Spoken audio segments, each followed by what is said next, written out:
Hello guys, this is Karthik from exitautomation.com and welcome to part 1 of Understanding Mock video series. And in this part, we're going to talk about Introduction to Mock. So, Mock is one of the most popular mocking framework for .NET, and Mock takes full advantage of .NET link expression tree and lambda expressions, which makes it most productive, type-safe, and refactoring-friendly mocking library available. Mock is one of the open source and free library which can be downloaded from GitHub or added to the project via NuGet package reference. So who is the intended audience for Mock? Well, Mock is developed for developers, which is of no doubt, but it can also be used by testers. So what is Mock and for developers? Well, developers can use Mock for unit testing their methods or classes functionalities without disturbing the systems, meaning Mock can also isolate the actual system and test the abstract methods of application rather the real implementation itself. This way, Mock removes the real dependency with fake dependencies and tests if the real dependency works as expected, otherwise called as isolation. These fake dependencies are achieved by Mock using Castle Dynamic Proxy.NET library, which you can find it from here. So this is the power of Mock, where it removes the real dependencies with the fake dependencies. And using that, you can test any application you want to. So what is Mock for testers? Does really testers require mock in first place seriously? Well, the answer is yes or no. It depends on the kind of tester you are. As the growing complexity of programming and application development model in agile world, testers are no different from a developer. We testers write more code than testers in terms of many number of test cases because developers are very focused on a particular functionality of a application, whereas testers are responsible for testing multiple applications by writing multiple test cases, by doing multiple different kinds of testing functionalities to be achieved. I seriously consider mock is not an alien for tester. It's yet another tool for testers as well.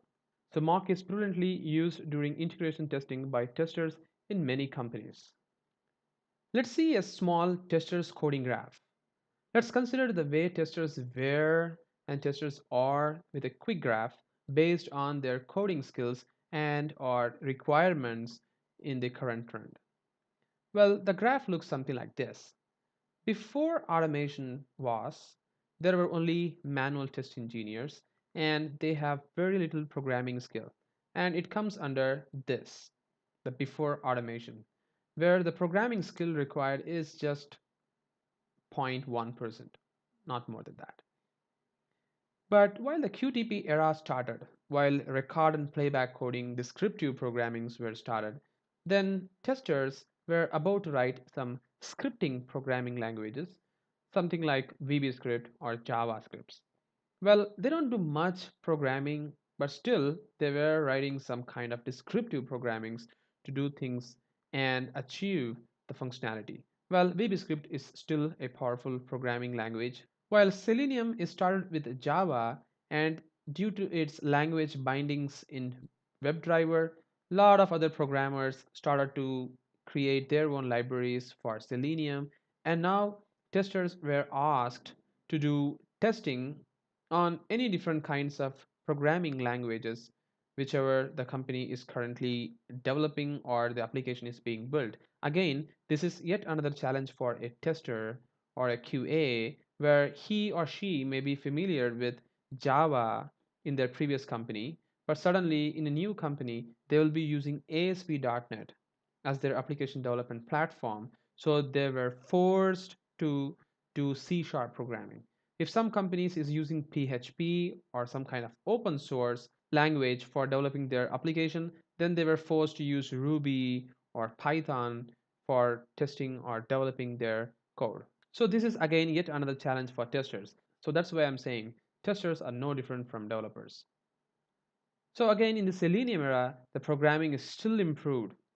The scale is just 5, but I'm saying the Selenium era, the programming skill for tester is 2.5. And in the current trend, it is pretty much close to a developer, 5 or 5. Tester has to write a lot of codes compared to any number of errors so far happened. And they have to not only just write code for the UI of the application, but they also have to write some of the testing code for integration of the application. So now testers are pretty close to a developer, and I strongly believe that QA people has to focus more on coding than compared to just the UI part of application testing using simple codings. So they have to deep dive into the coding right now. So I always re-insist people to start looking at the coding. So testers is very equal to developers. So, ready to learn? Hope testers will also make use of mock while they really find the use of it. Thank you so much for watching this video and have a great day.